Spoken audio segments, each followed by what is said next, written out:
ಆಗಿದ್ದರೂ ಕೂಡ ಸಂಗೀತ ಕ್ಷೇತ್ರದಲ್ಲಿ ತನ್ನನ್ನು ತೊಡಗಿಸಿಕೊಂಡಿದ್ದಾರೆ. ತನ್ನ ಸಣ್ಣ ವಯಸ್ಸಿನಲ್ಲೂ ಶ್ರೀ ಕಿಶನ್ ಪ್ರಸಾದ್ ಇವರಿಂದ ಸಂಗೀತ ಕ್ಷೇತ್ರಕ್ಕೆ ಪಾದಾರ್ಪಣೆ ಮಾಡಿ ಹಿಂದೂಸ್ತಾನಿ ಶಾಸ್ತ್ರೀಯ ಸಂಗೀತದಲ್ಲಿ ಪರಿಣಿತಿ ಹೊಂದಿರುವ ಇವರು ಅಖಿಲ ಭಾರತೀಯ ಗಂಧರ್ವ ಮಹಾವಿದ್ಯಾಲಯದಲ್ಲಿ ಸಂಗೀತ ಅಲಂಕಾರವನ್ನು ಪೂರ್ಣಗೊಳಿಸಿದ್ದಾರೆ. ಇವರು ದಿವಂಗತ ಪಂಡಿತ್ ರಮೇಶ್ ನಡ್ಕರ್ಣಿ, ದಿವಂಗತ ಪಂಡಿತ್ ಯಶವಂತ್ ಬಿಲಾಲ್ ಜೋಶಿ, ಶ್ರೀ ದೀಪಕ್ ಪಾಟೇಕರ್ ಮತ್ತು ಶ್ರೀ ಮೋಹಿಂದರ್ ಜಿತ್ ಸಿಂಗ್ ಅವರ ಬಳಿ ಮಾರ್ಗದರ್ಶನದಲ್ಲಿ ತರಬೇತಿಯನ್ನು ಪಡೆದಿದ್ದಾರೆ. ಇವರು ಅನೇಕ ರಿಯಾಲಿಟಿ ಶೋಗಳಲ್ಲೂ ಕೂಡ ಭಾಗವಹಿಸಿದ್ದಾರೆ.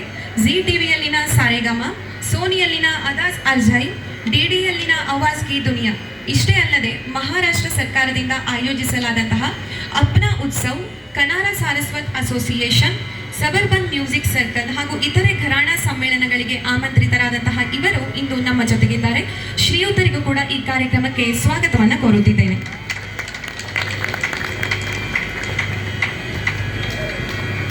ಶಂತನು ಶುಕ್ಲಾ ಇವರು ನಿಮ್ಮೆಲ್ಲರಿಗೂ ಕೂಡ ಚಿರಪರಿಚಿತರು. ಇವರು ಮೂಲತಃ ಇದೇ ಶಿರಾಲಿಯವರು.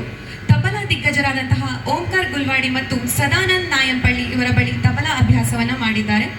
ಪ್ರಸ್ತುತ ಬಹು ಬೇಡಿಕೆ ಇರುವಂತಹ ತಬಲಾ ಕಲಾವಿದರಾದಂತಹ ಇವರು ಬರೀ ಸಂಗೀತ ಕ್ಷೇತ್ರವಲ್ಲದೆ ಸುಂದರವಾಗಿ ಗಣಪತಿಯನ್ನ ತಯಾರಿಸುವಲ್ಲೂ ಕೂಡ ನಿಪುಣರು. ಒಟ್ಟಾರೆಯಾಗಿ ಕಲಾದೇವಿಯ ಸಂಪೂರ್ಣ ಆಶೀರ್ವಾದ ಶಂತನು ಶುಕ್ಲರವರಿಗಿದೆ. ಶ್ರೀಯುತರಿಗೂ ಕೂಡ ಈ ಕಾರ್ಯಕ್ರಮಕ್ಕೆ ಸುಸ್ವಾಗತ. ರಾಘವೇಂದ್ರ ನಾರಾಯಣ್ ಮಲ್ಯ, ಮುಂಬೈ. ಇವರು ಮೂಲತಃ ಉಡುಪಿಯವರು, ಮುಂಬೈನಲ್ಲಿ ನೆಲೆಸಿದ್ದಾರೆ. ಮಾರ್ಕೆಟಿಂಗ್ ಕ್ಷೇತ್ರ ಇವರ ವೃತ್ತಿಯಾದರೂ ಕೂಡ ಪಂಡಿತ್ ದುರ್ಗಾ ಪ್ರಸಾದ್ ಮಜುಂದಾರ್ ಇವರ ಬಳಿ ಪಖಾವಸ್ ಅಭ್ಯಸಿಸುತ್ತಾ ಇದ್ದಾರೆ. ಶ್ರೀಯುತರು ಪ್ರಮುಖ ಗಾಯಕರುಗಳಾದಂತಹ ಪಂಡಿತ್ ಉಪೇಂದ್ರ ಭಟ್, ಪಂಡಿತ್ ರಾಮದಾಸ್ ಕಾಮತ್, ಪಂಡಿತ್ ಪ್ರಭಾಕರ್ ಕಾರೇಕರ್, ಶಾಣಕ್ ಅಭಿಷೇಕಿ, ರಾಹುಲ್ ದೇಶಪಾಂಡೆ, ಜಯತೀರ್ಥ ಮೇಮುಂಡಿ, ಪುತ್ತೂರು ನರಸಿಂಹ ನಾಯಕ್ ಮುಂತಾದ ಜನಪ್ರಿಯ ಗಾಯಕರಿಗೆ ಜೊತೆಯಾಗಿ ಸಾಥ್ ನೀಡಿದ್ದಾರೆ. ಶ್ರೀಯುತರಿಗೆ ಈ ಕಾರ್ಯಕ್ರಮಕ್ಕೆ ಸ್ವಾಗತವನ್ನು ಕೋರುತ್ತಿದ್ದೇನೆ. ಇದೀಗ ಇನ್ನೊಬ್ಬರು ತೋನ್ಸೆ ರಂಗಪೈ. ಮೂಲತಃ ಉಡುಪಿಯ ಮಣಿಪಾಲದವರಾದ ಇವರು 1970ರಲ್ಲಿ ಮಣಿಪಾಲದಲ್ಲಿ ತಮ್ಮ ಮೆಕ್ಯಾನಿಕಲ್ ಇಂಜಿನಿಯರಿಂಗ್ ಪದವಿಯನ್ನು ಪೂರ್ಣಗೊಳಿಸಿದ ನಂತರ ಕಳೆದ 50 ವರ್ಷಗಳಿಂದ ಶಿಕ್ಷಣ, ಆರೋಗ್ಯ ಮತ್ತು ಕಲೆ ಕ್ಷೇತ್ರದಲ್ಲಿ ಆಡಳಿತಗಾರರಾಗಿ ಕಾರ್ಯನಿರ್ವಹಿಸಿದ್ದಾರೆ. 1957ರಲ್ಲಿ ಹಿಂದೂಸ್ತಾನಿ ತಬಲಾ ಮತ್ತು ಕರ್ನಾಟಿಕ್ ವಯಲಿನ್ನಲ್ಲಿ ಪ್ರಾಥಮಿಕ ತರಬೇತಿಯನ್ನು ಪಡೆದರು. ಕಾಲೇಜು ಶಿಕ್ಷಣದ ಜೊತೆಗೆ ತಬಲಾದಲ್ಲಿ ಸಂಗೀತ ಅಲಂಕಾರವನ್ನು ಪೂರ್ಣಗೊಳಿಸಿದ್ದಾರೆ ಹಾಗೂ ಅನೇಕ ಸಂಗೀತಜ್ಞರ ಜೊತೆಗೆ ಸಾಥ್ ನೀಡಿ ಸಹಕರಿಸಿದ್ದಾರೆ.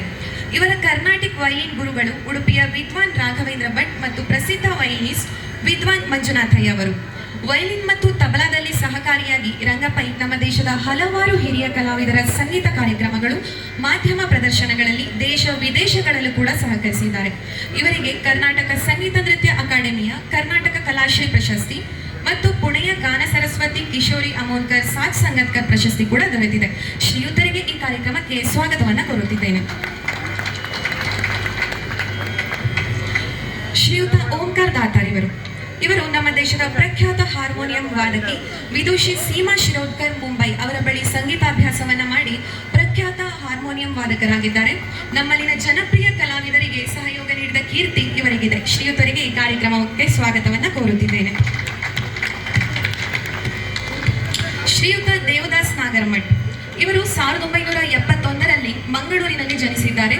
ಶ್ರೀಯುತರು ಉತ್ತಮ ವಿದ್ಯಾಭ್ಯಾಸ ಹೊಂದಿದ್ದು ಮಂಜೀರಾದಲ್ಲಿ ಪರಿಣಿತರು.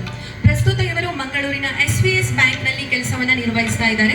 ಇವರು ಪ್ರಸಿದ್ಧ ಕಲಾವಿದರ ಜೊತೆ ಸಹಕರಿಸಿದ್ದಾರೆ. ಅದರಲ್ಲಿ ಕೆಲವರು ಪಂಡಿತ್ ವೆಂಕಟೇಶ್ ಕುಮಾರ್, ಪಂಡಿತ್ ಮಾಧವ್ ಗೋಡಿ, ಶ್ರೀ ವಿನಾಯಕ್ ಪ್ರಭು, ಅನುರಾಧ ಪೌಡ್ವಾಲ್, ಪಂಡಿತ್ ವಿನಾಯಕ್ ಹೆಗಡೆ, ಈಶ್ವರ್ಯ ದೇಸಾಯಿ, ದೇವರಾಯ್ ಕಿಣಿ, ಪುತ್ತೂರು ನರಸಿಂಹ ನಾಯಕ್ ಹಾಗೂ ಇನ್ನಿತರ ಪರಿಣಿತ ಕಲಾವಿದರಿಗೆ ಸಾಥ್ ನೀಡಿದಂತಹ ಹೆಮ್ಮೆ ಇವರದ್ದು. ಶ್ರೀಯುತರು ದುಬೈ, ಬೆಂಗಳೂರು, ಚೆನ್ನೈ, ಗೋವಾ, ನಾಗ್ಪುರದಂತಹ ದೊಡ್ಡ ನಗರಗಳಲ್ಲೂ ಕೂಡ ಪ್ರದರ್ಶನವನ್ನು ನೀಡಿದ್ದಾರೆ. ಶ್ರೀಯುತರಿಗೆ ಈ ಕಾರ್ಯಕ್ರಮಕ್ಕೆ ಸ್ವಾಗತವನ್ನು ಕೋರುತ್ತಿದ್ದೇನೆ.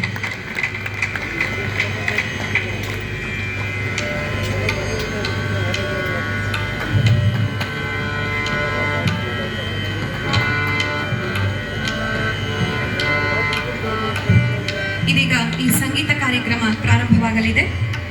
ಅಕ್ಷರಗಳ ಮೂಲಕ ಹೊರಹೊಮ್ಮುವ ಅಂತರಾಳದ ಭಾವನೆಗಳು, ನಾದದೊಂದಿಗೆ ಕೂಡಿ ಹಾಡಾಗುವ ಅಪರೂಪದ ಆಲಿಂಗನ, ಗಾಯನ ಗಾನಗಳ ನಡುವಿನ ಸಂಬಂಧ ಅರ್ಥೈಸಿಕೊಂಡವರೇ ಬಲ್ಲರು. ಇದೀಗ ನಿಮ್ಮೆಲ್ಲರಿಗೂ ಕೂಡ ಸಂಗೀತದ ರಸದೌತಣವನ್ನು ಉಣಬಡಿಸಲಿದ್ದಾರೆ ಈ ಎಲ್ಲ ಸಂಗೀತ ಕಲಾವಿದರು ತಾವೆಲ್ಲರೂ ಕೂಡ ಚಪ್ಪಾಳೆಯ ಮೂಲಕ ಇವರೆಲ್ಲರಿಗೆ ಪ್ರೋತ್ಸಾಹಿಸಬೇಕಾಗಿ ಕೇಳಿಕೊಳ್ಳುತ್ತಿದ್ದೇವೆ.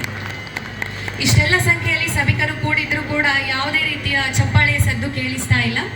ಯಾವುದೇ ಒಬ್ಬರು ಕಲಾವಿದರಿಗೆ ಅವರ ಕಲೆಗೆ ಒಂದು ಏನೋ ಒಂದು ಸಿಗ್ತಾ ಇದೆ ಅಂತ ಹೇಳೋದು ಸಭಿಕರ ಚಪ್ಪಾಳೆಯಿಂದ ಮಾತ್ರ. ಚಪ್ಪಾಳೆ ಇಲ್ಲದಂತಹ ಯಾವುದೇ ರೀತಿಯ ಪ್ರತಿಭೆ ಅದು ಪ್ರತಿಭೆಯೇ ಅಲ್ಲ. ಹಾಗಾಗಿ ತಾವೆಲ್ಲರೂ ಕೂಡ ಚಪ್ಪಾಳೆಯ ಮೂಲಕ ಎಲ್ಲರಿಗೂ ಕೂಡ ಈ ಎಲ್ಲ ಸಂಗೀತಕ್ಕೆ ಬಂದಂತಹ ಕಲಾವಿದರಿಗೂ ಕೂಡ ಪ್ರೋತ್ಸಾಹವನ್ನು ನೀಡಬೇಕಾಗಿ ಕೇಳಿಕೊಳ್ಳುತ್ತಿದ್ದೇನೆ.